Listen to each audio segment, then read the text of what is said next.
Welcome to PodcastOne. We hope you'll support our sponsors who bring you these podcasts absolutely free and with limited interruptions. And of course, we appreciate you listening to this show, which will get started in just a second. The Steve Austin Show this week is sponsored in part by Credit Associates. If you're drowning in debt you can't afford, do not let the credit card companies trick you into thinking that you have to pay it all back, because you know what?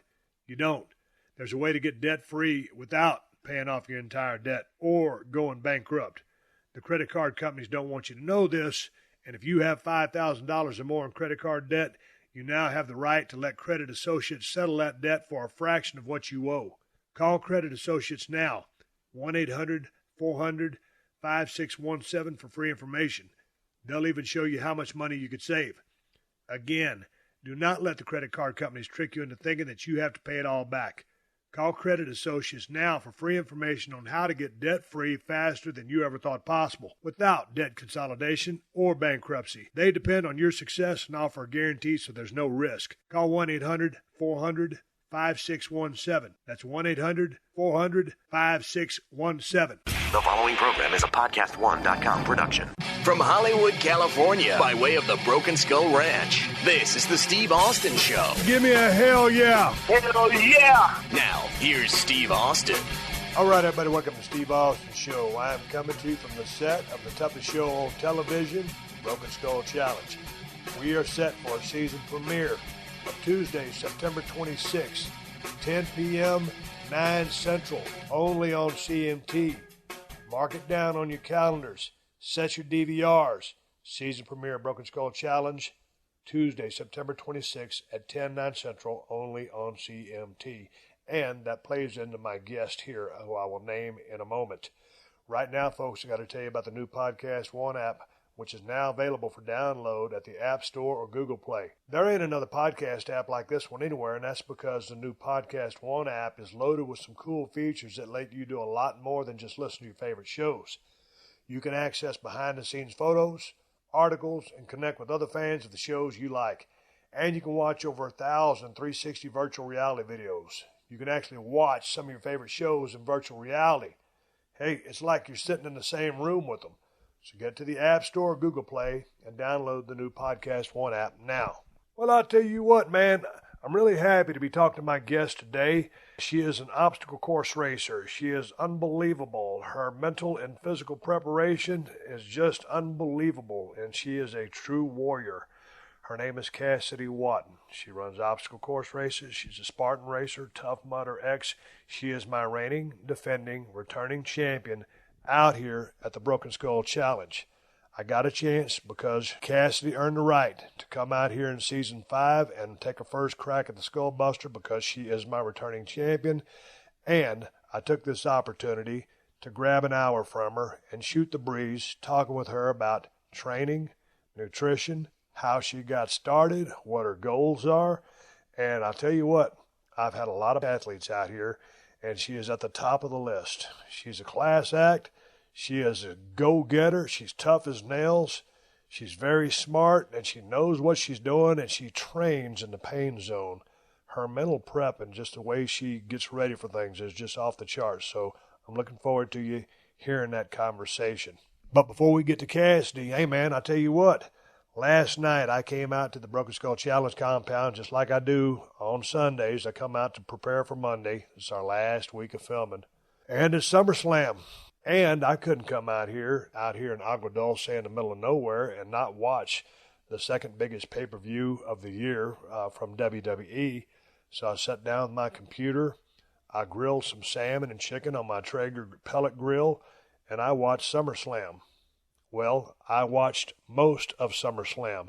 I figured the event would start at 5 p.m. I was wrong. It started a little bit sooner than that. So I didn't get a chance to see all of SummerSlam. I will go back and rewatch the front half of it, and I'll talk to you about what I did see. I saw the back half of Finn Balor versus Bray Wyatt, and I saw the back half of it. So I know that Finn went over, but I can't really talk about the match too much because I didn't see it. But I did see Cesaro and Sheamus versus Dean Ambrose and Seth Rollins for the Raw Tag Team Championship. And I tell you what, man, this match started off a little bit on the slow side. I was wondering if these guys were going to have, a clunky match. And, man, after about 2 or 3 minutes, they started settling in and getting their work done and started telling that story. And they really clicked in a good groove with lots of intensity and just a lot of good teamwork and action. The selling was off the charts. Shout out to Cesaro. There was a beach ball that was floating around, or some fan had it or whatever. I was bending down to get a scoop of salmon on my fork, and all of a sudden the crowd just goes crazy, and I see Cesaro absolutely destroying a beach ball. And it reminded me of way back in the day when I was in a match with someone, I don't even remember who it was, and a beach ball, I think Billy Gunn was in the match. I remember a beach ball coming into the ring, so just instinctively, I grabbed the thing and just kicked it out of the ring, and it popped the crowd. Cesaro did basically the same thing, except he's so strong, just destroyed the beach ball. I came out of my seat.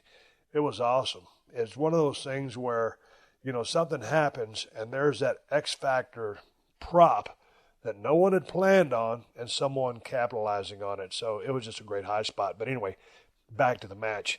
Man, these guys settled in, started telling a story, and started working into the finish, and they just really, really built this match up. Lots of good teamwork, lots of great selling. Rollins and Dean Ambrose go over in the match, and I tell you what, just watching the video package that they played before that match, how they ended up, sticking that fist out, and finally, both those fists came together of a two-man reunion of the former members of the Shield, and it was a great story. It was one of those stories that you really buy into and follow along. And, man, I tell you what, these guys really work well together. It was great seeing these two guys back together as a tag team. We'll see if they split them up and they go back into singles roles. But it was just an awesome match, man. Lots of energy, good stuff, a couple of submission holds. The finishing sequence, the way they built that thing off and the way that chain reaction of events took place. Awesome match. Really, really good match.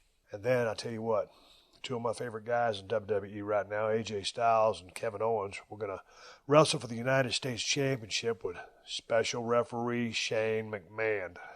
And I tell you what, again, I was thinking, okay, see if these guys are going to get off to a clunky start or what's going to happen. Kind of a little bit different styles. Both guys can go like crazy. AJ Styles is absolutely phenomenal, no pun intended. And they had great chemistry, and, Shane gets involved a lot. He's in the way. They set the table here with so many things where, that was a 3 count. And Shane would go, no, that's a 2. And so you knew what was going to come, but you were just wondering when it would happen. And finally, it all happened, and everything, the crap hits the fan. And those guys told a hell of a story. It was great intensity. That one time AJ fired up on KO with that series of patented moves that he does. I got that back fist and all that stuff that he does. And tremendous chemistry between these guys that they just lit it up. So what a great match. And then Shano did a great job in the match. And it was just super exciting. I was laughing while I was watching this because of the expressions, hey, that was 3, no, that was 2, because I knew what was going to happen whenever it happened. And I was just so engulfed and just totally watching as a fan. And so I really loved that match. It was really, really good. And then the Jinder Mahal match versus Shinsuke Nakamura for the WWE Championship came out there. And, man, they rang the bell. And Shinsuke just all of a sudden just hauls off with a kick to the leg of Jinder Mahal, and I'm thinking, okay, wow, boy, he snapped that in. We're off to a start here. And then they kind of slowed down, and after that first snap kick to the leg, I thought, man, they're off to the right track. They're going to just, sizzle, shine him up, and, let Nakamura really get his stuff in. But it kind of just dragged down a little bit. By the time the match was over and the Singh brothers get involved, it was okay. They just needed more movement in that match. And God dang, because Jinder moves really well for a guy as tall, as kind of a jacked up as he is. And, of course, Nakamura is Nakamura. I just thought that they would put a little bit more movement in that. Shinsuke was seemingly always working from the bottom position. There's a size difference there. But the match didn't really get going in the fashion that it could have got going. Jinder with the win. It wasn't clean because, Singh brothers came up and then Jinder took care of business. You can't take the belt off Jinder right now. You're still building him. And I didn't think the timing was right for Nakamura to win. Not here, not now. And I'm still looking for big things from this guy. And I know he can do them. I just thought with that leg kick at the beginning of the match that things would have happened in a lot quicker fashion with more movement incorporated into the match. You can't take that belt off Jinder right now. He's still in the building process, and he's still learning how to defend that belt. So for what it was, some people wanted Shinsuke to win, obviously because they're Shinsuke fans, as I am. I just didn't see the belt changing hands at this pay-per-view at this time because it's the wrong time to take it off of Jinder Mahal, who's doing just fine, and he's getting better. I know he's been doing this for a while. Some people aren't that high on him. I am still high on him, but just more movement in there and use those ropes a little bit. You don't want to make a spot fest out of it. I just thought this match was going to be, a little bit more action. And they slowed it down, and it was what it was. It was okay. And I didn't mind Jinder going over it at all because he's still in the building process. And so it was what it was. And then I tell you what, this goddamn main event, Brock Lesnar versus Samoa Joe versus Roman Reigns versus Braun Strowman for the Universal title, a fatal four-way. Anybody can pin anybody, and whoever pins somebody is going to be the champion. God dang, I don't know where to start or finish on this other than every one of these guys looked like a superstar. Every guy did what they were supposed to do. There were some moments in there where everybody shined. And that stuff that Braun Strowman did to Brock Lesnar, putting him through the tables, then flipping that big table over on Brock as Brock laid there, and they carted him out of the arena on a stretcher. And you figured, Brock was going to come back. And, of course, he did. And it was great when he did. But just him selling, holy smokes, Brock Lesnar at almost, 300 pounds, the dude is an absolute freak of nature. He's a beast. When that guy goes into sales mode, man, I'm telling you what, it's like Hamlet in a Shakespeare play. Brock can sell his off, and it just looks like he's truly hurt. So that's a shout out to him.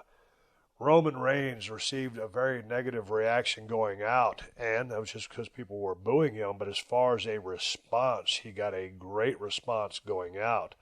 And so he's over. Can he get more over? Yeah, but he's over. He matters. People respond. Joe is just, his intensity, he brings so much intensity to everything he does. That's one of my favorite things that I like about Joe, and that's why I'm so fond of his work, just his intensity. And, of course, Brock, that bump he took over the top, with the clothesline from Braun, just the athleticism within this guy, from whether it's UFC, amateur wrestling, professional wrestling, there's really almost nothing this guy cannot do. So Brock is Brock, and he's a superstar. People were watching this match and, saying, hey, part-timer this, part-timer that. Hey, man, that's the guy's contract. From a performance standpoint, holy smokes, Brock Lesnar was lights out in this match, and he always is. Braun Strowman, holy smokes, what a reaction he got. He was certainly built as kind of a featured guy in this match, and they've got big things planned for him. They teased those couple of face-offs there in the beginning, and then they went at it, and God dang, they gave the people just enough, gave me just enough that you want to see that down the line, and it's going to happen. The time for Brock to keep that title was last night, and he kept the title. I was fine with how he kept the title. A lot of people are mad at sending in because I was talking about some of the matches on Twitter about how great of a match that was, and it was a great match, one of the best I've seen, and especially a fatal four-way.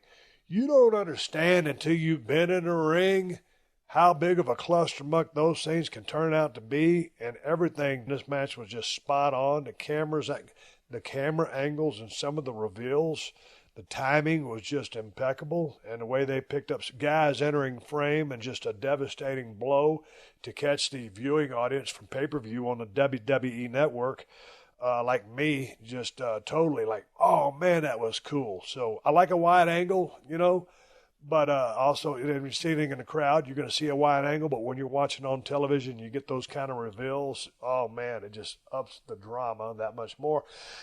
Just lots of hard physical work here. God dang, I tell you what, Braun got busted open with those steps. Every guy did his spot. One of those saves on a 3 count was just a frog's hair late. But, man, what a match. I just thought it was awesome. I'll get back and watch, some of the earlier matches of the SummerSlam event. Like I said, I thought it started at 5, so I missed a lot of the show. But I just thought what I saw was premier, and that back half of the card that I saw was just lights out. Jinder Nakamura could have tightened that thing up, used more movement. But that's enough about SummerSlam. Let's take care of some business. We're going to get to my guest, my Broken Skull Challenge, reigning, defending, returning champion Cassidy Watton, after I tell you guys that life is all about making the right choices, the best choices. And if there's one thing I know, when it comes to shaving, Dollar Shave Club is the smarter choice. With Dollar Shave Club, get a great shave at a great price that is conveniently delivered right to your door.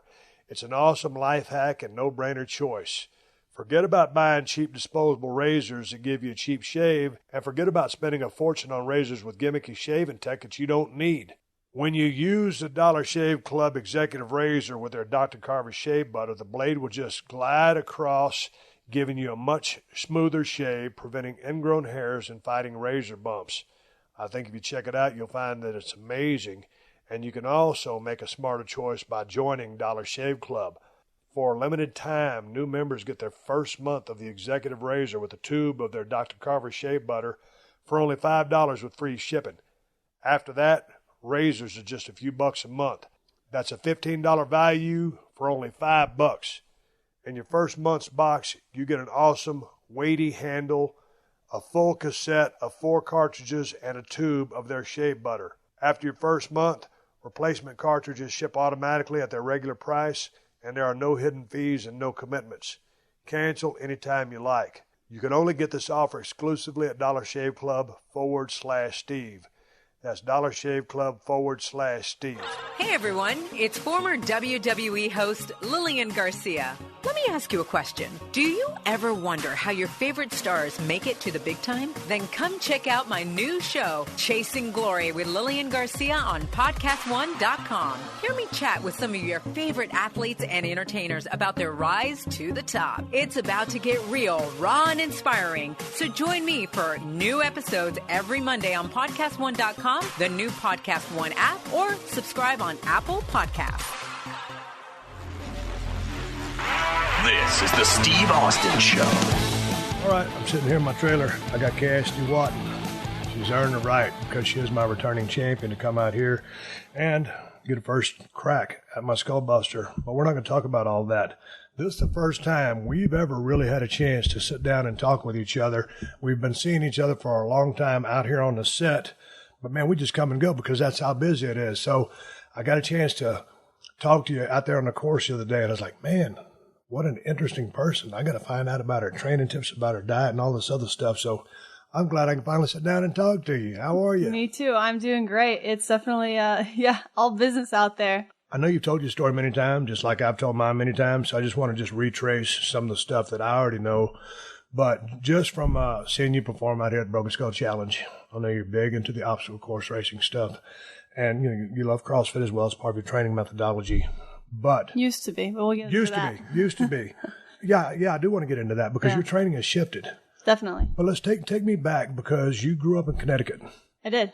And as a kid, you were just pretty much into sports from the get-go, always on the run. As soon as I can, walk, I was dribbling a basketball, whatever sport I could get my hands on, literally, 5 years old when you could roll in rec sports, soccer, basketball, softball, everything, and then as I grew up, kind of honed in on basketball through middle school and high school, and always used cross country and track to stay in shape for basketball. Was my kind of excuse at that point. It was kind of a love-hate, but little did I know that would serve me later. I think the background miles and that running and endurance have served me now.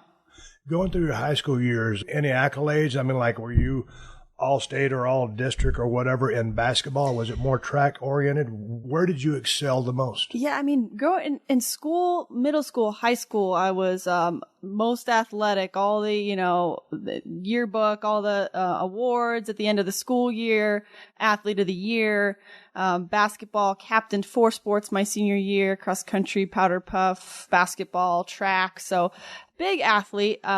Interestingly enough, I didn't really pursue it in college. I really wanted to play basketball, but I didn't quite have the confidence that I could do that. I didn't have a great coach actually in high school basketball. Not to trash talk him too much or make excuses, but I wasn't in a program or with the people that really could have maybe pushed me to the top.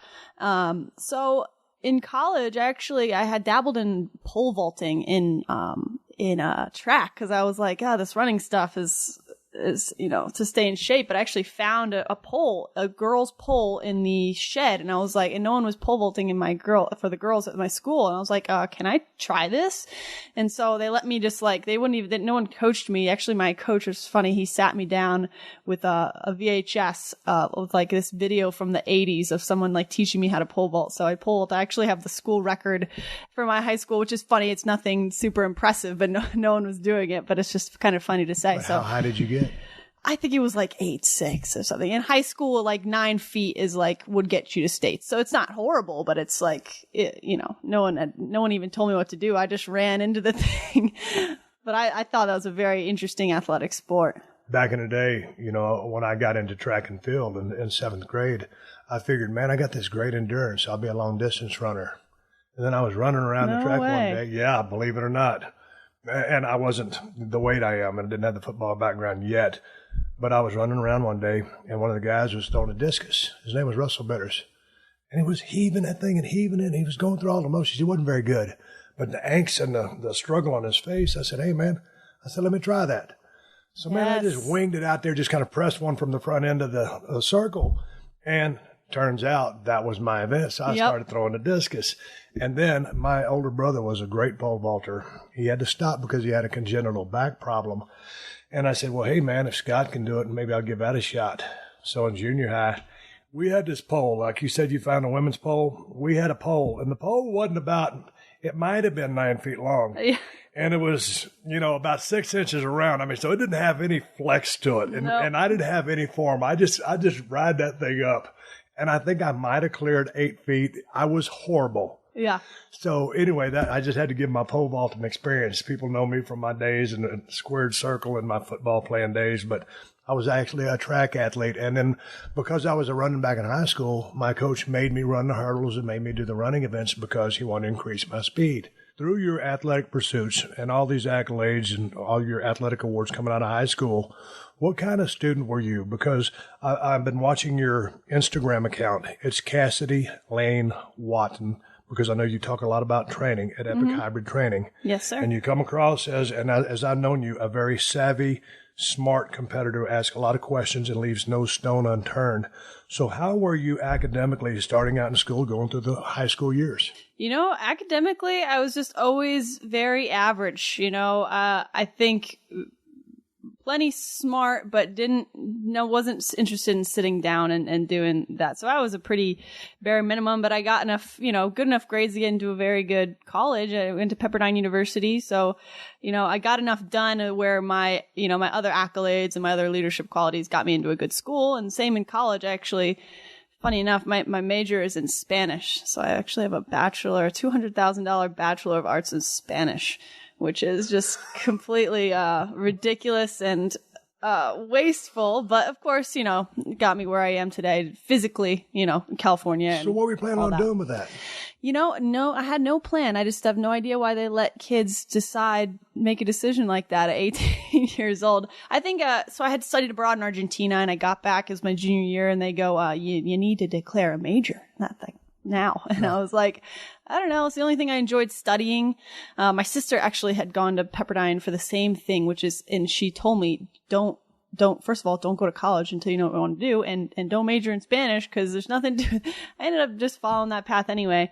And I enjoyed studying it. And so that's just what I did. I saw the exercise science majors and this and that. And I knew that I liked athletics, but I was like, I'm no good at science. So it just kind of wrote it off. But I was just so young that I don't know why anyone let me decide that. So you ended up going to Pepperdine, which is in Malibu. I used to live out there. I used to drive back and forth by that. It's a wonderful campus.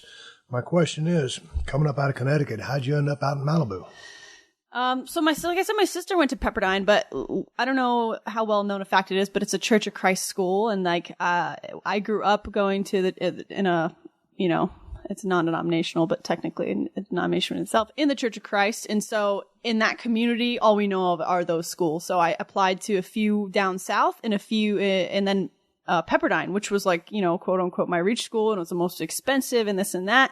Turns out it was cheaper. I got in, first of all, then it was cheaper for me to go to Pepperdine than to any of these other small little conservative Christian churches in the South, just because of the scholarship they gave me. So that's what and I said, yeah. Well, once you got through Pepperdine and you made the swing out here to the West Coast, have been to Connecticut. WWE is based out of Stamford, Connecticut. So it's a great state. Yeah. But all of a sudden you get out here in Cali. What made you stay? I know you're in New York City now, but you lived out here for quite some time. Was it the weather? Yeah, I loved Malibu. I fit right in. I just, no shoes, bathing suit all the time. I got into surf. I got into mountain biking. I just loved lifestyle out here. So I always feel like people guess that I'm from California anyway, so I feel like that's really me. Now, I also just had this adventuresome spirit to move around a lot. My sophomore year in Argentina, and then after I graduated from Pepperdine, I actually spent a year in Jackson Hole, Wyoming, just because I wanted to go work in a national park. I, got a job at a restaurant after that and snowboarded my butt off all winter. And then I was like, I gotta get out of here because I'll just do this. I'll just drink whiskey and PBR and snowboard for the rest of my life. So I went back to Malibu actually for a few years.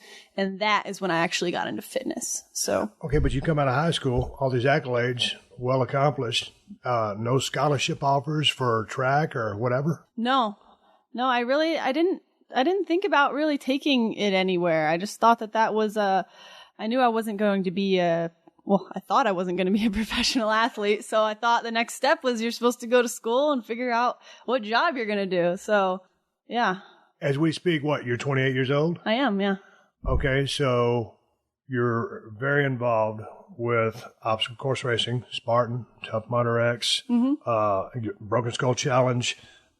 Anything I'm leaving out there? You're involved in everything. That's pretty much, yeah. Here Broken Skull and Tough Mudder X, and then mostly Spartan has been my, really paved the way for me, or just been, I've been on the Spartan Race Pro team for a couple of years, so they've been my main team and brand and company that I follow in their circuit for the past few years. So how did you take the plunge into that world? So like I said, I came back to Malibu after Wyoming, and I got whatever jobs I could. I started working at the desk at a gym called Malibu Fitness. I started... that wasn't a very good gym when I lived there, and you came in okay, on the heels. You must be thinking of Malibu Gym. Malibu Fitness is great. It's up the road a couple miles by Zuma. Okay. Yeah, and that's just a great job. They brought me up in fitness, and really, I started personal training there, and then I started teaching spin and TRX and whatever they needed, and really just fell in love with fitness. And it was, I just have to tell the story the way it is. It was there when I had this. There's this blonde spin instructor at Malibu Fitness that just kept harassing me. You may know him. His name's Hunter McIntyre, and just relentlessly, and the rest is history. You might know there, but he ended up taking me my first Spartan race in Arizona in February 2013. And at that point, I was casually working out. I didn't have anything to work out for. So you know how that is. It's hard to find the motivation or be focused. So, and I think I got like sixth or something without trying. So then I started trying a little bit, and from there on out, a lot of podiums over the next couple of years. Hit it at a good time too, pretty early on. And the rest is history there. So then I began honing in on obstacle racing, because back up a couple years, I did get into CrossFit a bit in college. And then, so when I got back to Malibu, that was still kind of how I was training. I just didn't know. I was like, I know that there's got to be another way or a better way, but I did love it. But that's the way I trained. I kind of did CrossFit plus some endurance, because I was doing these endurance races. And then it wasn't until a couple years after that. So I actually was thinking about going the CrossFit competition route when I stumbled into obstacle racing. Then I'm like, well, I'm making a little bit of money at this right now, rather than like the 4-year plan to maybe make some money in CrossFit, you know? So anyway, I went for obstacle racing, and then, I don't know if you want to transition to where my training changed from CrossFit, but I do, because I noticed, probably interchanged from when I met you till now, I know your training has changed. Yeah. So in your formative years, when you met Hunter and just starting out in Spartan racing, what was your basic training setup? It was a lot of way too much powerlifting, way too much lifting that it's just a superfluous amount for an endurance athlete. Then we were convincing ourselves, I say me and Hunter, I think he still does a little bit more of that than I do now, but convincing ourselves that like, oh, we're getting really strong and we're getting, we're fast and training that endurance. But man, I was so sore all the time. My legs were so sore. My legs were so heavy all the time. I remember trying to do that endurance on top of it. And, I wasn't that fast. I never was that fast of a runner. I'd always just made up for it with my strength and conditioning and grit, and just maybe a little bit of genetics. So, and until I thought that was the way it was. You're just supposed to feel like all the time. And it turns out that that's not true. So right. I found a better way. You said genetics. Let me ask you real quick before we go into your training, because you also talk about foam rollers and the way you've changed your training to be a little bit in less pain and feeling better and more fresh. What kind of background do you come from? Were your parents competitive athletes? I mean, because obviously you are a great athlete.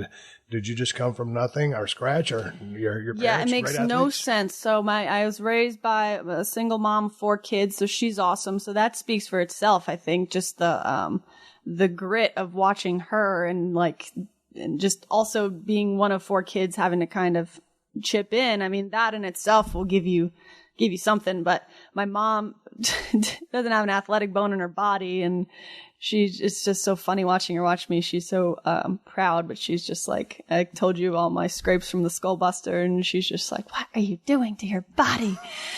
But she loves it. But anyway, no, and I'm pretty sure I don't have contact with my father's side, but I'm pretty sure there's nothing. My mom said there's nothing really there. I have 2 older brothers and 1 older sister.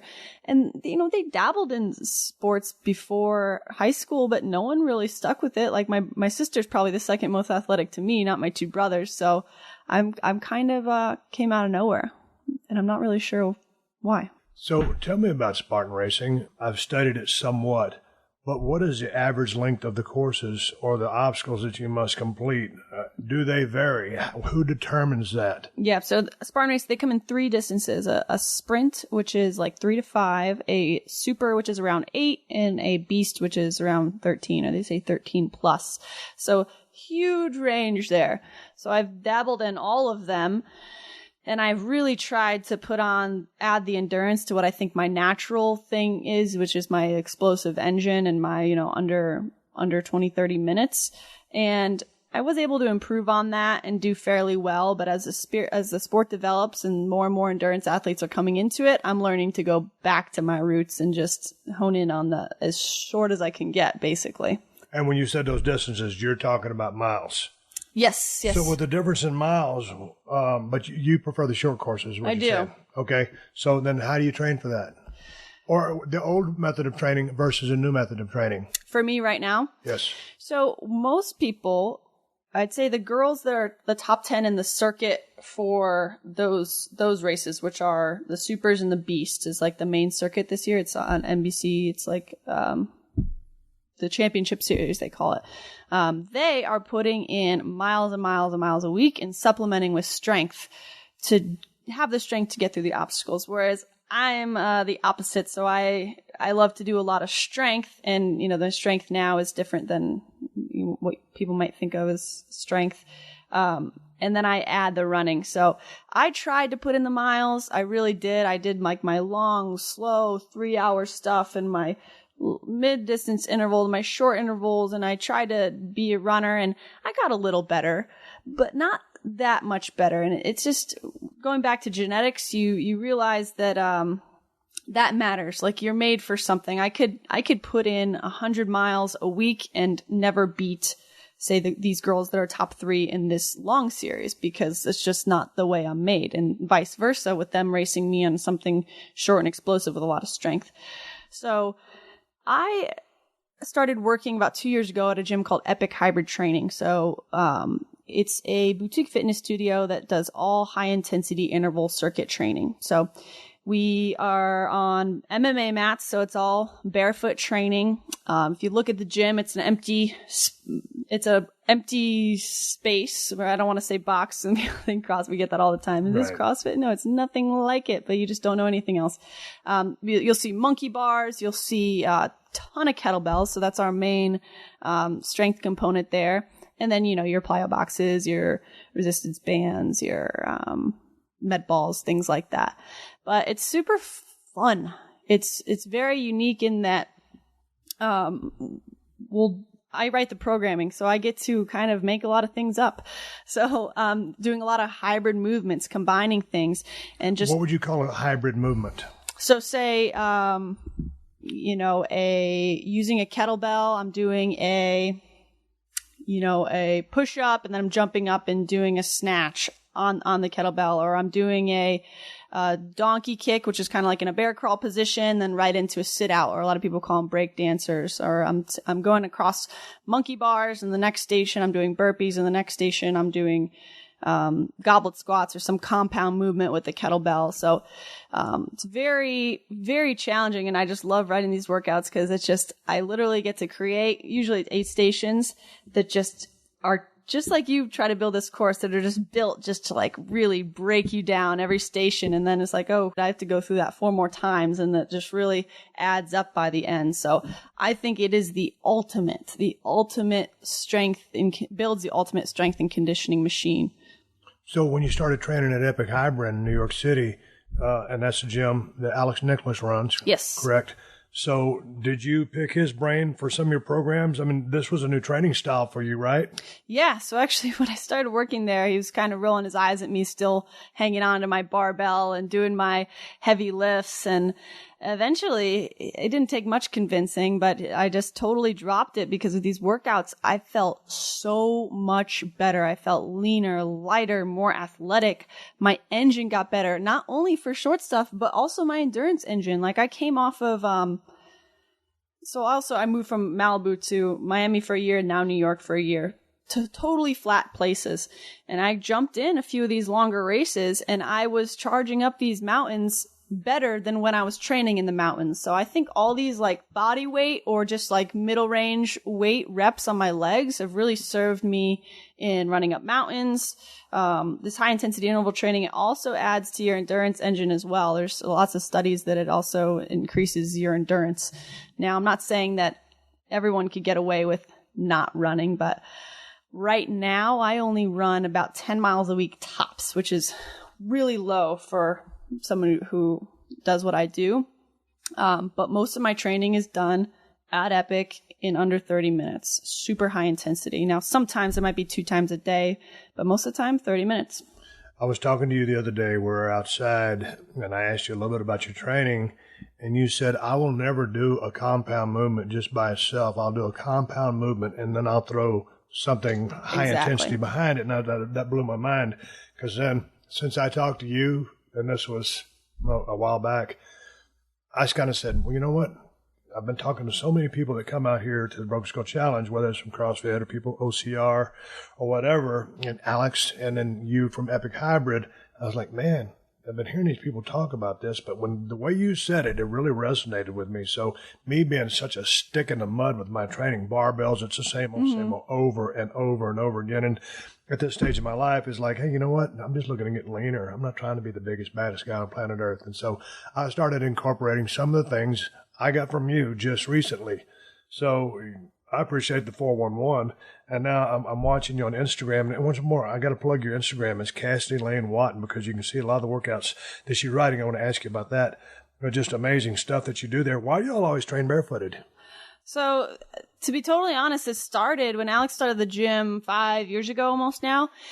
It was because he started it in an MMA gym. So he was training MMA, this guy in New York City, and he decided, or they made a deal where he'd come in and, you know, do some strength and conditioning part and then to have an MMA part. So he was basically renting out from this guy. So it was just in an MMA gym. So that's how it started.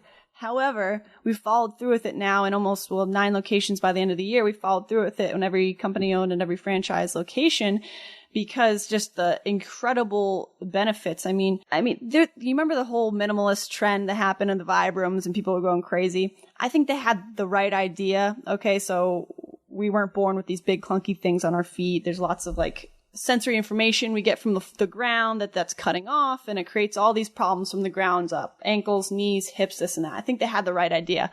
I think that got a lot of crap in the beginning because people started to put on these Vibrams and like go on a 10-mile run on concrete and really F themselves up. And so that kind of went away, and then they went with the over cushioning, but I think that was the right idea. So I think Epic provides like a safe environment to get that barefoot time, to where it's not only strengthening your feet, but it's also like allowing you to be more athletic. So I'm sure you've heard of like power lifters. Like, I think I read this book of like this Russian power lifter that like would lift, like do his heavy squats on like rocks and pebbles, because barefoot, so that you would like tune in to all these extra muscles. There's like, I forget the number. I don't want to mess this up, but a few hundred muscles and tendons in the ankle and foot. So lets you tune into all that stuff, and kind of in a safe way. We got soft mats, soft plyo boxes, so you're not going to wreck yourself like you would on concrete, but you get to have that barefoot time. Now I get to have it like all day long that I'm coaching and training, but I think it's awesome for these people that are walking around all day, particularly in New York City, in like high heels or these awful work shoes. When you went to Epic and you're talking training philosophy with Alex Nicholas, what is his background? Because, I mean, I know he's done death races. Mm-hmm. He's been out here. He's an amazing competitor. Where does his knowledge come from with all these routines that, you know, all of a sudden you start getting introduced to them? Now you're making them up, because I want to get into that. But where does his experience come from a training standpoint? Because he has a very successful gym in New York City, Epic Hybrid Training. Yeah, so growing up, he's played football, and he played football in college, and then he got into MMA shortly after that, like very into fighting. And then right around there, I got into obstacle racing. I'm trying to think if I missed a sport, but he's just, as you know, a super athlete. So when he was in New York at this point, he just owned a bar, was training MMA, and that's it. And he was like, well, I want to create something. He wasn't planning on building a fitness empire. He's like, I want to create a workout in a gym I could bring my friends to, first of all, and everybody could do it. So that's another thing. We train, we offer different levels. So you can have a high level athlete literally compete. It's just the idea of like a knee push up, versus all the way up to like a clapping push up or something like that. Everyone could come, and it's fun. He was just bored with the workouts that he'd done, like the football lifts that he did all his life, and nobody questions it. Everyone just does the same thing year after year. And then I think he got a lot from MMA as far as that was fresh for him. And then obstacle racing, I think that's where he got like the whole aerial obstacle, like the monkey bar thing going on. So he kind of combined it into Epic Hybrid Training. So it's a hybrid of kind of everything he learned, and then also his own twist just to make it more fun and exciting. It's kind of like an in and out, like kick your ass type thing. Just get it done efficiently, have fun, and work super hard. Man, I was talking to one of the guys out here who works in the challenge department, is Alan Bishop. You know what I'm talking about. And he comes from a CrossFit background, but he's also an adventure competition where they would go. Adventure races? Yeah. I mean, like hundreds of miles. Mm-hmm. But anyway, crazy training. And I would read some of his workouts, and I'm like, like an AMRAP workout that's going to last 20 minutes. I'm thinking, dude, 20 minutes, man, how can you really get by on that? Well, I'm stuck in the mud. Before I had to talk with you, I always train like a bodybuilder. I've never been a bodybuilder, but that's the way I would classify my training. And then, then go do, 30 to 60 steady state on my cardio. Mm-hmm. So then when I started looking at you, watching what you were training and how you were training on your Instagram account, I was like, holy smokes, now I get, what you're talking about or Alan's talking about on a 20 or 30-minute workout. I've seen you jammed up for time, and one of your favorite workouts when you're jammed up for time is that 17-minute thing you posted some months back. But in creating a workout, the hybrid formula, if you're just going to do what you do down there, sure. How do you go about throwing a system together or a training methodology? First of all, let's talk about one workout, and then I want to talk about, throughout the course of a week, because certainly at some point you've got to think overtraining or training too much. Sure. And because, you're going such high intensity. Break that down for me. Help me understand it. Yeah. So as far as creating a workout, if I'm going to walk Epic classes, it's not much different than if I were to walk in there myself. I do try to take an Epic class every day, but sometimes I'm coaching all of them, so I'll come up with something in between, or I have an event coming up, so I'll come up with something special for myself. But it's always going to have 6 to 8 stations or movements, and it's always going to be on the clock. It's always going to be on the clock. Okay, there's no reason for me to work out if it's not going to be timed for me. And what I mean by that go ahead. Is intervals. Set amount of work, set amount of rest. Now, but also a benchmark that you're going to improve upon, correct? Yeah, and that's interesting because a lot of people then say, how do I know how I'm going to improve? And that is, I think my favorite way to measure strength is your force production. Like, so for, say, take squats for 30 seconds. If I were to squat against you for weight, I could never compete with you. But let's say me and you, Steve, who could squat more weight in 30 seconds? Then I might be able to compete with you.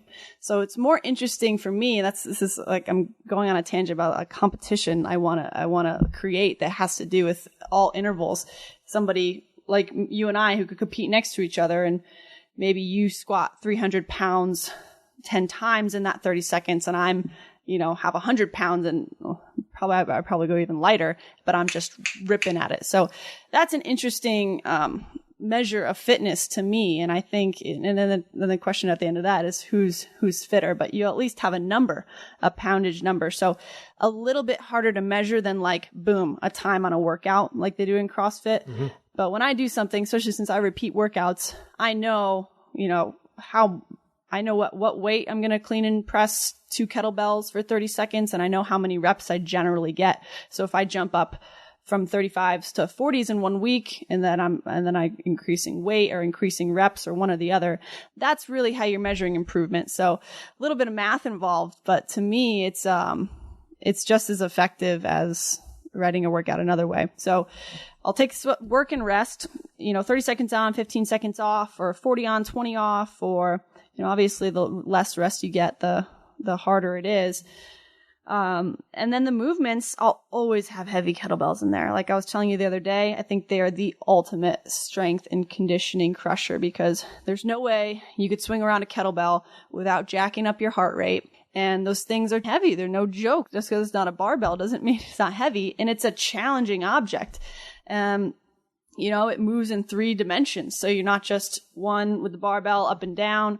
Every time you rack it and then bring it up, you're getting a full rotation in your shoulder, and then you're back swinging it behind you. You're getting another rotation here to here. So I can't talk enough about kettlebells. I mean, they're just awesome strength and conditioning machine. So that was my number one. Always going to have a kettlebell. Always also going to have a body weight movement. or at least one body weight movement. The burpee, just from the average Joe to the elite athlete, you just can't get away with not having a burpee in a workout. It's just, and I used to foo-foo burpees hardcore. And when I was CrossFitting, I would never put them in a workout. I just thought they were so silly. And when Spartan race, you do 30 burpee penalties and everyone's shouting Aru. And I was like, I just thought they were so dumb. But I love them now. It's just full body. What changed your mind? Having to do them. A lot of these things, when Alex brought me into Epic, I foo-fooed a lot of the body weight exercise, bear crawling around, donkey kicks, sit-outs. I'm like, this is ridiculous. And then when I tried to go as hard as I could at that one movement, body weight or whatever it was, for 40 seconds, I absolutely just crushed me. And then, I mean, the results for my performance were just undeniable, and my body changed. Got leaner. I just got so fit off of it. So just challenging the body in different ways, making your body move in 3 dimensions, being in control of your own body weight. That's the third element I would mention is aerial obstacles. I mean, we don't go so as far as to look like a Ninja Warrior gym, but we've got monkey bars. We've got other weird grip things. We're doing a lot of pull-ups, pullovers, muscle ups or assisted muscle ups, and just being able to be in control of your own body weight suspended in the air, I think is an incredibly athletic thing. And also to try to do that with a high heart rate is just soul crushing. A high heart rate. That brings to mind a question I wanted to ask you, and I'm going to do that when we come back from the break. I'm sitting here talking to Cassidy Watton. She's one of the toughest competitors I've ever seen in my life. On social media, on Instagram, you are? Cassidy Lane Watton. Are you on Twitter? Yes, Cassidy Watton. All right, let's take a quick pause for the calls and thank another sponsor who makes this podcast possible, and that's TrueCar. When you're looking to buy a car, it's important that you're getting real pricing on actual inventory. Often enough, this is not the case as people configure cars online only later to find out that they're not available. But with TrueCar, you get real pricing on actual inventory. This is not pricing from TrueCar, but from an actual dealer. And even more so, a local certified dealer of your choosing that is committed to offering you a competitive market price. TrueCar users are more likely to enjoy a faster buying process when they connect with TrueCar certified dealers. There are over 13,000 TrueCar certified dealers nationwide. When you're ready to buy, visit TrueCar to enjoy a more confident car buying experience. Some features are not available in all states. With the big Conor McGregor-Floyd Mayweather fight just upon us and the NFL season just around the corner, it's about time I told you about our new sponsor, MyBookie. MyBookie.ag has been the #1 rated online sports action site for 3 straight years. Join thousands of online players and start betting at MyBookie. MyBookie has in-game live betting, the most rewarding player perks in the business, and an all-new best-in-class mobile website that makes wagering on the go a breeze. And unlike some other websites you might find, MyBookie offers fast, no-hassle payouts when you win. Join now, and MyBookie will match your deposit with up to a 100% bonus. Use promo code AUSTIN to activate the special offer. Visit MyBookie.ag today or call 844-900-BETS. Expert or rookie, you got to check out MyBookie. Sign up today and use promo code AUSTIN to activate the special offer. The Steve Austin Show. The Steve Austin Show. All right, we were talking about heart rate. I still want to talk a little bit more about training, and I also want to talk a lot about nutrition. Yeah. Because, I mean, you're just a flat-out machine over here, and I don't want to get ahead of myself. Back to the heart rate. I was talking to you the other day, and I said, well, do you wear a heart rate monitor? Because I'm thinking 220 minus your age is going to give you your max heart rate. You know all this. Yeah. You don't care about all that. You know if you're revved up or not. So exactly. You're not a heart rate monitor person. No, I think it's all instinctive. Yeah, I think that heart rate training is useful for endurance athletes, to get that aerobic based training or whatever it is, and for beginners. So, people that are never used to raising their heart rate, will literally have people come in and they're like, I think I'm dying. It's like, nope, your heart rate has just never gone above 170, whatever in your life. So for beginners, it's good to know. A lot of people, it's very trendy these days to have wearables and be able to see your results on a screen at different studios. But yeah, I'm not concerned with that at all. Because I know when my heart's pounding out of my chest, I pretty much tell you exactly where I'm at. And that's where I try to get myself most days in training. What does the week look like for you? Because coming from my standpoint, okay, just look at it like this. Chest on Monday, back on Tuesday, shoulders on Wednesday, arms on Thursday, I'll squat on Friday and take a weekend off. I mean, that's just a basic template. Mm-hmm. So how many days a week are you in the gym actively training? Not if you're teaching. I'm talking about strictly training. I would say on average about 6, but I'm not very scientific with it. If after 2 really hard days, I went a little too hard, I will take a day off. Or if it's after 5, I'm feeling good. Or if I know that I have to travel that day and I won't be able to work out, I'm going to push through 5-6 days and take my day off then. So But most days I'm working out. Are you trying to crush a body part? I mean, obviously for you being an obstacle course racer, focusing on that right now, you're not concerned with the size of your arms. We're going to talk about your figure competition down the road. But with respect to how you train, it's not about having a great set of traps or shoulders or all that. So how do you go about designing the workouts that you put yourself through every single day? Yeah, just like the concept of never training strength without conditioning. I never train upper without lower. I never train either without core. For me, it's all interconnected, and there's literally no purpose for me to ever separate a body part, strength from conditioning. What I'm training for is always going to tax all of the above. So why ever separate that in training? I mean, I understand cross training and all that, but I have kind of ditched what people say is right. Cause I've tried back when I was CrossFitting, I did all the splits, all the powerlifting, the low intensity, I've done the CrossFit thing. I've done the endurance athlete thing of all the separating and then combining and this and that. And, same thing with diet, which we'll get into. I've tried every specified from paleo to vegan, and it all comes back to what I found works for me. And it all comes back to, and we'll talk about with training, always combining it all the time is just what works for me. Okay, at 28 years of age, I mean, to me, what I've seen, and maybe in theory, you're in your prime. And so I remember when I was 28, hell, I was bulletproof. I could do anything. I could get 2 hours of sleep. It didn't matter. I was ready to go the next day. So with respect to that, you being at the age of a world-class athlete right now, have you experienced or as in tune with your body is regarding your heart rate and all of that and the volume or intensity that you put your training through or your body through? Does overtraining ever come into play, or are you aware of it, or it just does not affect you? Yeah, I do think about it a lot. I think it does affect me, especially as a woman. And I'm recently just getting like my adrenals checked and stuff because I think I have some sort of fatigue going on. But I'm very aware of like getting enough rest. I really sleep a lot. Like I'm like 8 hours plus naps. So sleep is super important to me and refueling is important to me. But I honestly, I feel like I could train every day more now than I could in the past because I'm not working out as long. So I'm working out super intense.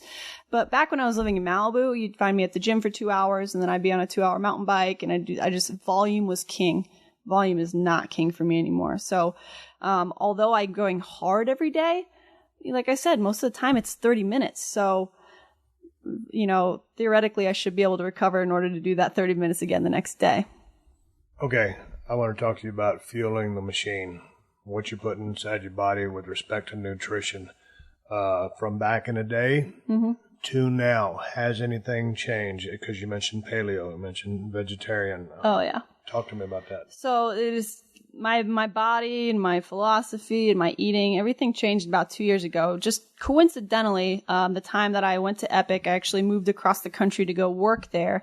And the story really is the time I was dating Hunter and he wanted to try vegan in order to get rid of an inflammation injury. So we were living together at the time and I tuned up, I was cooking vegan, this and that, but I wouldn't go there because I grew up eating 3 meals of meat a day. It was not a meal if it didn't have meat.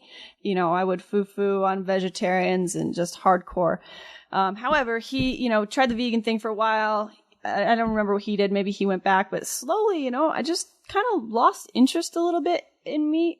And, it was coming up on my figure competition. So then I decided to try vegan for about a month. And then I went into figure and then I figured I needed at least fish and eggs. I didn't want to go into that claiming vegan.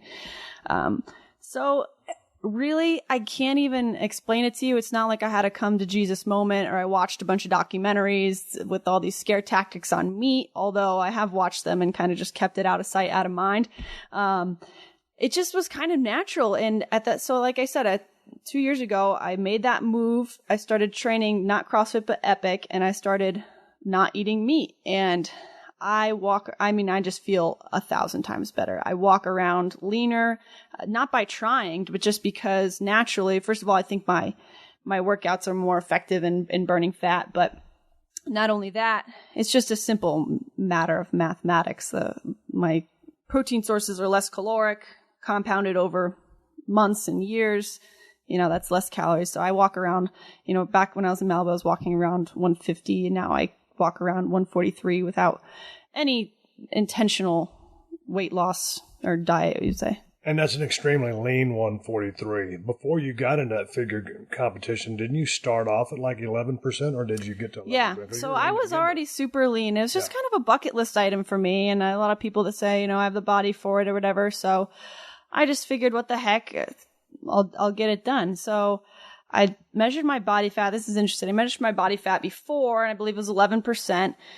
And, which is lean for a woman to begin with. Yeah, and it was stupid, really, how I went about it. I thought that I bought into everything in the beginning, what you're supposed to do. I talked to figure competitors, bodybuilders, and what they're going to tell me is what they were fed, and what everybody's doing is, pack your little meals, your 5 meals a day in a Tupperware, and eat this and that, and do your Stairmaster and do your lifts. And so I bought into that a little bit, although I couldn't bring myself to do the bodybuilding and the Stairmaster. I mostly just still did epic classes, but I would go into the gym and do those accessory work, which I think was completely unnecessary. But what happened was 4 months later, when I measured my body fat, I had lost weight, but it was the same exact body fat. So I lost muscle, and I was still eating 30 grams of protein every 3 hours. So that's another, just for me, just a lesson in all that's out there, the new and the old. So there's the old, and for the old school bodybuilders, it's, you do your lifts, you pack your meals, it's carbs and protein. It's a little mathematical equation, or all your macros, and that's it. And I just think that obviously a lot of people are doing very well with that. But for me, I think I'd be better off right now. I could do a figure competition tomorrow and simply dehydrate, or I guess give me 2 more days, hyperhydrate, dehydrate, and I would do better, and my muscles would have been fuller. I wouldn't have lost muscle, and I would have done better. So that's just a lesson to me, and to not listen to the old stuff. And then there's so much new age. Oh my goodness, like biohacking and this diet and that diet. It's so hard to not listen to the noise. And luckily I've been able to try a lot of it, but what I've come back to is just pretty much moderation, everything as far as diet goes. Yeah, and also whatever works for you. Exactly. Whatever works for Joe Blow. Man, I've tried the Joe Blow things, and I got to find out what works for me, as you did. How frustrating and how shocking was it to you as an athlete, muscle mass, whether you're trying to have it or not? All of a sudden you go into a contest, you found out, you lost weight, but everything you lost was muscle, because that's not what you're there to do. Did that do like, oh my God, what happened? Well, it was frustrating too, because I really like food, particularly like ice cream and like, all those indulgent things. And I was just that I had dieted for 4 months and ate cold fish at 8 a.m. I was like, I shouldn't have listened to you jokers. So that was mostly what I was upset about, but it was a good learned lesson. Tell me about, because I'm just not guessing your calorie counter. I'm just thinking that you eat food. So take me through like what you would eat in a normal day. I know it's going to be pretty random, so you eat different things. Yeah. But kind of give me a go-to day for what your nutrition looks like. Yeah, I go through phases, but I do generally eat pretty much the same thing. And my breakfast is, I go through phases of eating breakfast, or I always eat breakfast. I love eggs, but whether that's at 6 a.m. or 10 a.m., I usually these days for the past solid amount of months, I've been pretty much, I guess, doing what they call intermittent fasting is a trendy word, but basically I just eat a late breakfast. So, mini fast overnight, and then it's eggs. I freaking love eggs, so a ton of them.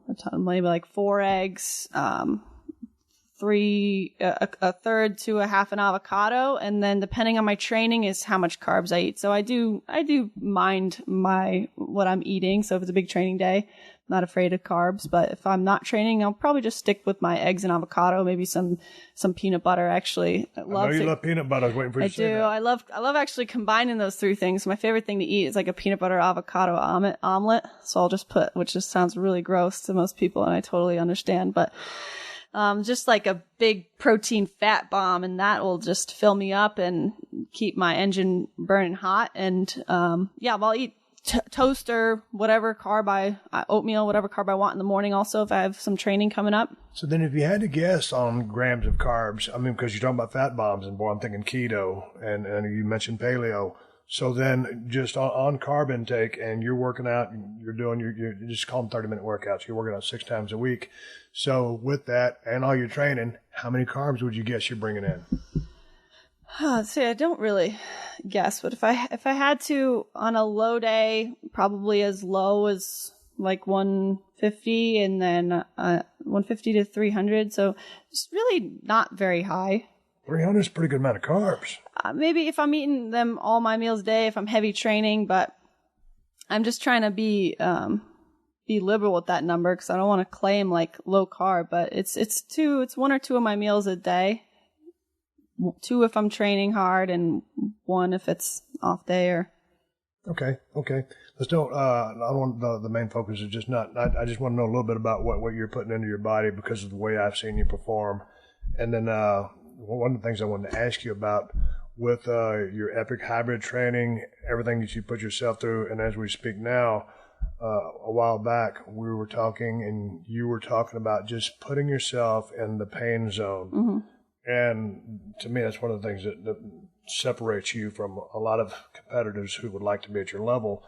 Your mental toughness, your ability to push yourself at that level where most people just like, hey man, I'm redlining, I'm at 8,500 RPMs, I'm ready to explode. That's when you start thriving. I've just seen you push through that so many times. Tell me about doing that. And you also said, some of these people get worried about, oh man, I'm having a heart attack, or this is too hard. You're going to pass out before you die. Mm-hmm. You said that, yep. Which are just tough things because I mean you are a realist and you know what real hard training is. So tell me about pushing yourself through that limit almost every single day.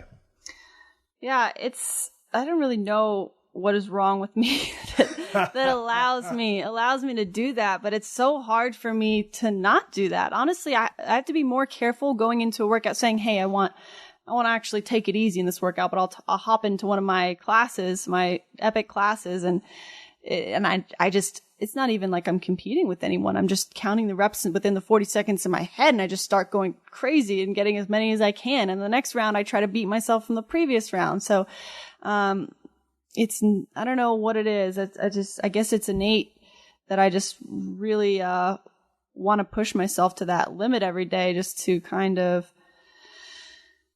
I don't know.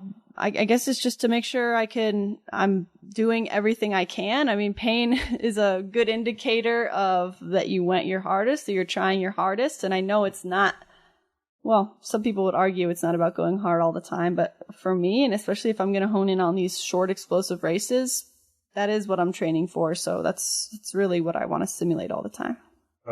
I've seen on your Instagram account where you've gone to travel a little bit, but you didn't have any weights around and you're doing these makeshift workouts. I mean, is there ever a period of time that you go without training, or is it always something and you just inventing something just using body weight?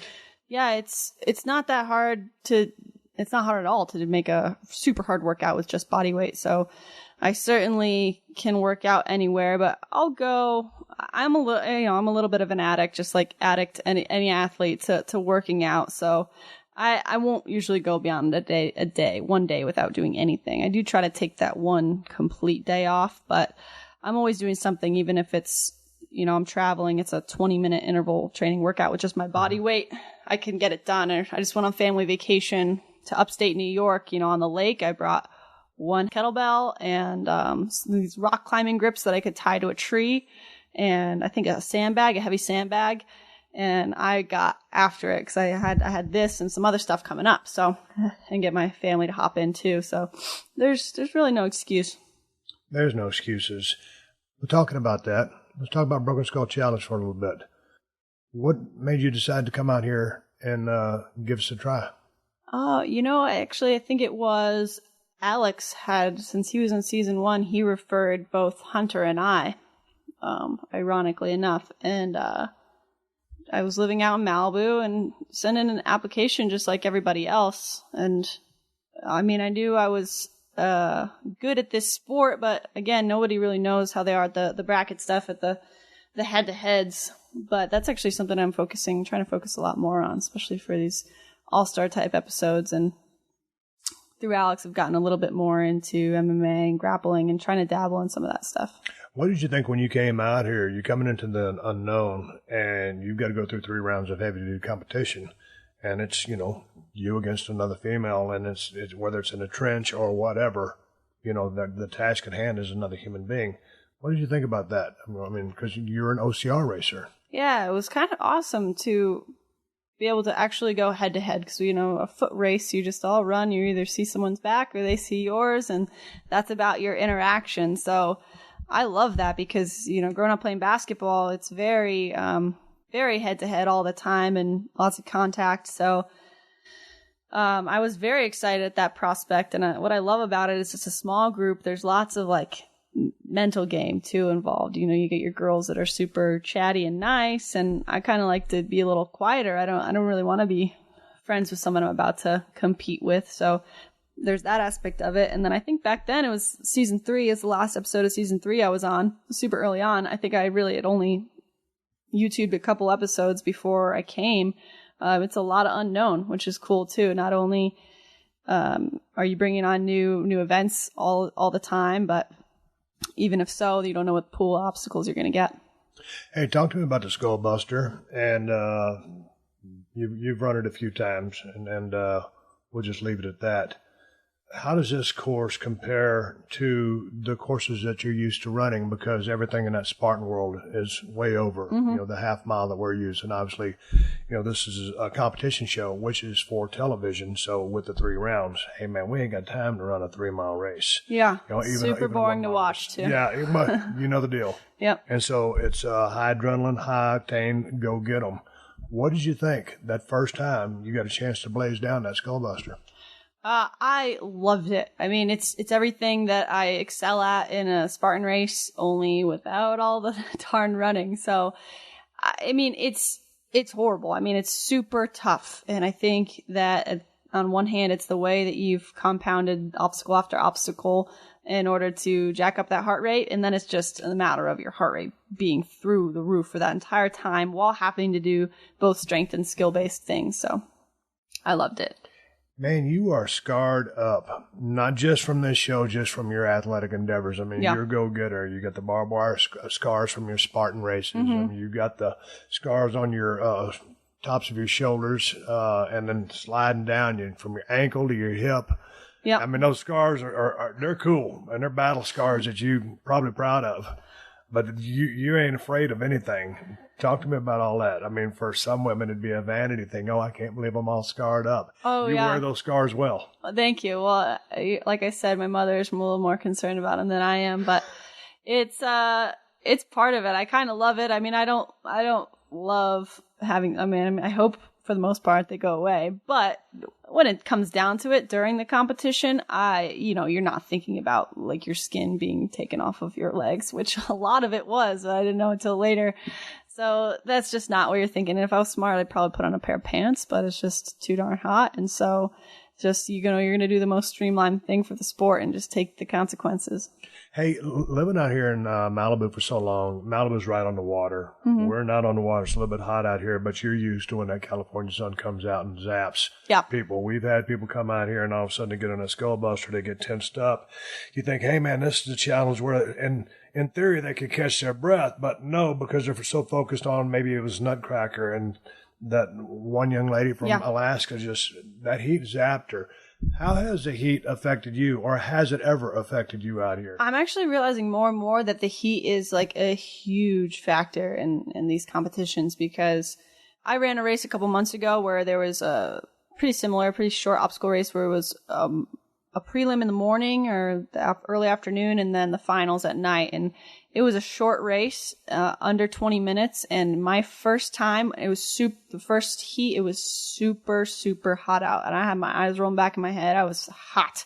And, my second time, it was the evening and the sun had gone down. I ran 2 minutes faster. And that is a lot of time in a under 20-minute race. So it's a huge factor, but I think it's definitely advantageous to be used to it and having done it and just used to that feeling. If you haven't felt it before, you're going down. But I don't think anyone's immune to it affecting you. Hey, I had another question, but I want to make sure I get this out so I don't forget about it. Coming up on August 26th, don't you have a show on NBC? Tough Mudder X. Yeah, Tough Mudder X on that. NBC. Let me get the date correct. So it's Tough Mudder X. It's going to be on NBC. It's August 27th. Okay. Yeah, I think it's 1 p.m. Eastern time on CBS. So Tough Mudder X will be a very, very cool thing to watch. I will be checking that out. If you're listening to this podcast, you must watch this. Let's talk about, before we wrap this thing up, because we've both got things to do, Tough Mudder X, Spartan Racing. Which one is tougher? Which world do you like the best? Or this is a political answer. you don't walk a fence here. Yeah, so tough is measured in different ways. I think, you could put yourself on a 13-mile, a half marathon obstacle race on a mountain where you're getting like 6,000 feet of gain. To me, that's a hard race because it is grueling, and that's what I would call it. But then you take this half-mile course here on the Skullbuster. I would say that's harder because I think, and it probably has just as much of a rate of completion. Some people bow out of the long ones, but some people pass out and bow out of this one too. So to me, these are more challenging because I could get through any amount of grueling, but the place you have to put yourself mentally to get through a short one, with the amount of skill and the amount of weight and all that, I might classify that as harder. But I'm biased. It's certainly my favorite is the shorter stuff.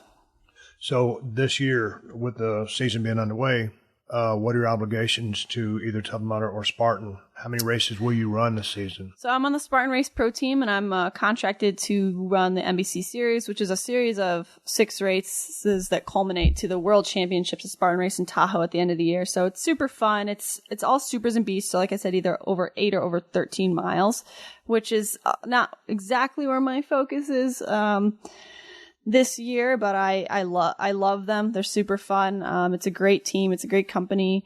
It's a great course that they put on. They do know how to break down the body and how to put things in succession and put those weighted carries somewhere. And it's super heavy stuff. And I appreciate that about them as a company as opposed to Tough Mudder. I've never done a normal Tough Mudder, but from what I hear, it's more, not as much weight bearing.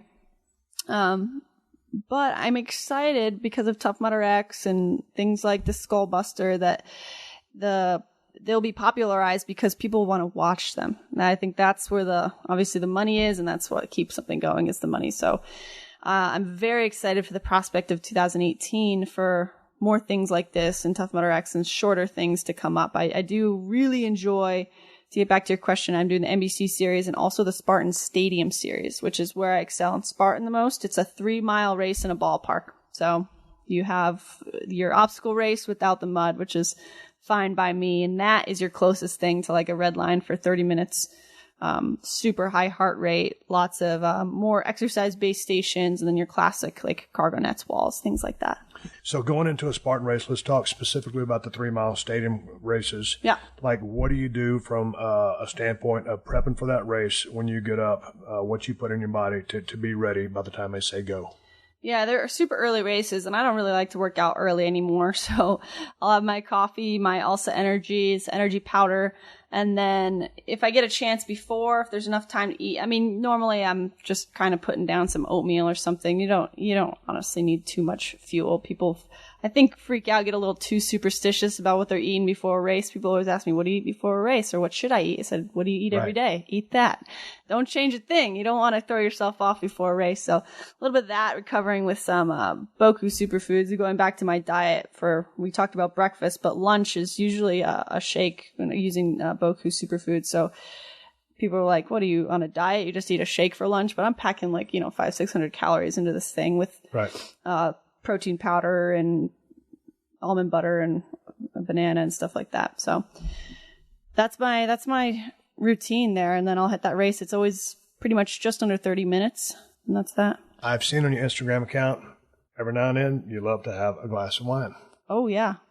So tell me, from a guy who likes to drink a lot, you being a high-level world-class athlete, How often can you enjoy your wine or whatever your drink of choice? What is your drink of choice? Yeah, I was just going to say wine, beer, liquor. I do not discriminate against alcohol. So I love a good glass of whatever it is. So I do. I love red wine. I love a good beer. I love a variety of beers. So, I could go for a hearty IPA. I could go for a light beer on a cold day, a wheat beer, whatever it is. And then, I love me a good cocktail. So I'm easy to please. But as far as often as I drink as an athlete, it really is not that much. I try to limit it to about once a week in season. So, and that's mostly dietary more than anything. And for me, it's not the calories in the drink; it's the calories I eat when I'm drinking. So, right. And just to stay mentally sharp, honestly. So I usually just save that for a weekend or something, and then. It's just, if you don't have something coming up in a couple months, you can be a little bit more liberal with that. But I can remember the days back in those CrossFit days that I was talking about back in Malibu, where I was having a glass of wine and a bar of chocolate every night, and I couldn't maintain that anymore. That's hard to perform on that. Yeah. Hey, with all of the stuff that you do, you're training yourself, and then you're training other people. Epic Hybrid in New York City. Do you have any other hobbies, any passions, anything that you're passionate about that you like to do when you're not competing?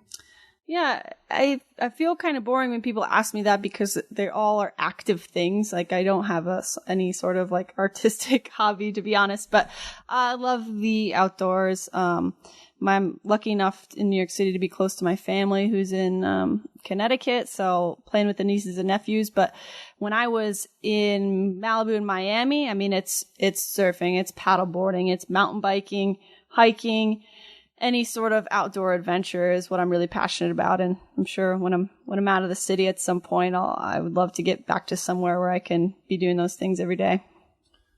Last question. What's the worst thing that's ever happened to you during a Spartan race? That's a good question.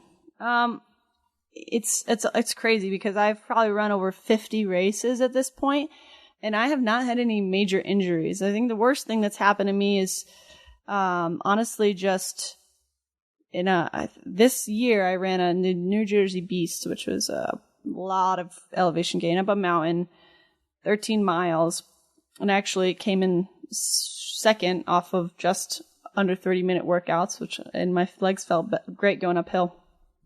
But just I just totally bonked. Like I thought I was gonna just be found on the side of the mountain. Like explain that term because you said totally bonked, and Alan Bishop out here was using that specific term. That means what? Yeah, it just means your body is physically totally depleted of what it needs to keep moving. And usually it's kind of like the brain before the body. So your eyes start rolling back in your head and a little disoriented. You can't even really tell what's going on at first. And then eventually your body will give out. But, also when you're running that kind of distance, I had nutrition on me, like a little, chew or something and a little waffle, honey stinger waffle, but you don't want to eat at that point. But, I really thought it was like mile 10. And I thought I was going down. I was like, well, I'm not going to pull out. Like, I'm not a person that's ever going to finish a race. I guess I'm just going to go until I pass out. And I was the closest I ever felt to that. But then eventually I reached for this waffle. I was like chewing on it. And I slowly came back to life, sure enough, and came charging down that hill. And it's amazing what food does. You actually need food to do things. And I guess I have never in all my endeavors, which have not been as extreme as yours or as high level in the competition standpoint, have ever reached that state.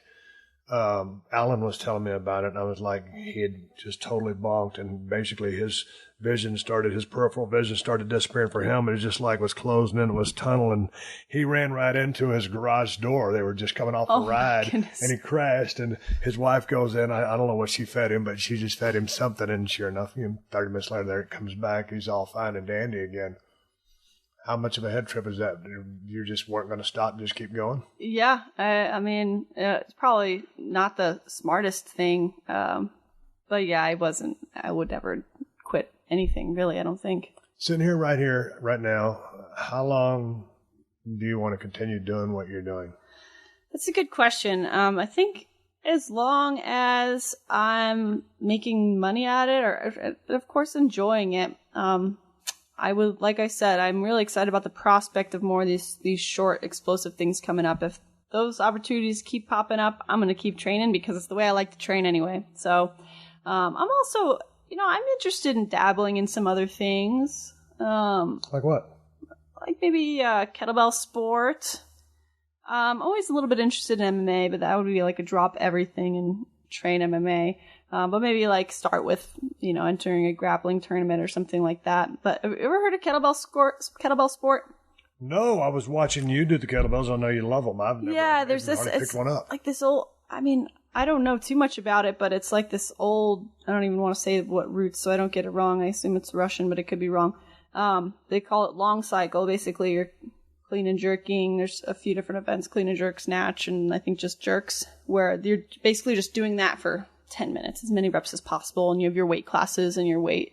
But I think that those people, you look up some YouTube videos, those people, like, they are tough as nails, and they are, like I said, it's the ultimate strength and conditioning tool, and it's only 10 minutes, but it looks like the most painful 10 minutes of all time. And I've done, close to that in intervals and whatever. I know where it makes my muscles and my heart go. And of course I'm drawn to that pain that it looks like they're in. So that seems pretty cool. And yeah. Last question. I was searching on YouTube as I was thinking about our conversation, and I saw your audition tape for American Ninja Warrior. Yeah. And there you were on Pepperdine University sign. Yeah. So what happened? Did you ever get selected to be on Ninja Warrior? Yeah, it's funny. I did. It was a few years ago. It was back when I was in Malibu doing CrossFit, and I did. I went to a qualifiers. I didn't do anything spectacular. And what happens is hundreds of people run a night, and what you see is the handful of people they choose to highlight. So I think I would do better on it now that I've been at Epic. My grip is like 10 million times better. I thought since I CrossFitted, I had good grip. That was not the case. I have great grip now. However, Ninja Warrior, it's not something that interests me a ton because I think it's just like a rock climber sport, and it's like whoever can monkey around the best. And I don't want to just hang on things all day. I want to have overall fit body. So it's not something I would ever put a ton of energy towards. Just had to find out. Hey, anything else you want to talk about, push, or put out there before we hit the stop button? Not really. I just would love for more people to get into interval training and just to stop thinking of CrossFit as the only functional fitness program. That's such a trendy word right now, but there's so much more in fitness, so many other ways to move your body, and just for even the average Joe out there, just to know that you can put time on a clock, set amount of time of work, set amount of rest, maybe a little upper, a little lower, and a little cardio movement. You could always get a kick-ass workout. So Epics are growing, so if you see one come to your area, check it out. And that's about it. And just for your information, what I've noticed since being out here, this is going into 5 seasons of Broken Skull Challenge. When I get all of my information on everybody, you see the backgrounds that they come from. And so as it started out, we had a lot of people from CrossFit. We had a lot of AAU amateur wrestlers coming out from college. So CrossFit, amateur wrestlers or just people with general fitness backgrounds, CrossFitters started coming out. Then the obstacle course racers started coming out. There's always a few MMA people, but now more and more I am seeing HIIT. Yep. And so it's the high intensity interval training, which we're starting to see out here more and more. So what you're speaking of is starting to spread because the proof is the background that I'm getting from the people that are coming out to the Broken Skull Challenge. Exactly. And I hope that continues to spread, and I hope that that HIIT is synonymous with Epic in these few years to come. Hey, just last plug. I know Alex. I got a chance to film something. He was here. Got a chance to film something down there when we were pushing the show several years ago. Epic Hybrid Training Gym in New York City can be found to go get a workout and some instruction. Where are they? Yes. EpicHybridTraining.com, but there's 2 in New York City, Midtown East and Bryant Park, and then there's franchise outside of New York, so Westchester, Providence, Rhode Island, Miami, Florida, just opened in San Francisco a couple months ago. and coming to DC and Connecticut by the end of the year. Awesome. That's cool. Cassidy Watton, here on the Steve Austin Show. Awesome talking to you. Finally, be able to sit down and have a conversation Yes, with you. finally. I really appreciate it, Steve. Good seeing you. You too.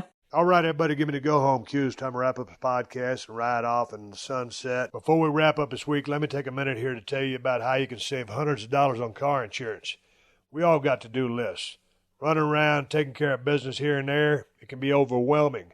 Well, here's one more thing, but you'll dig this. How about saving hundreds of dollars on car insurance?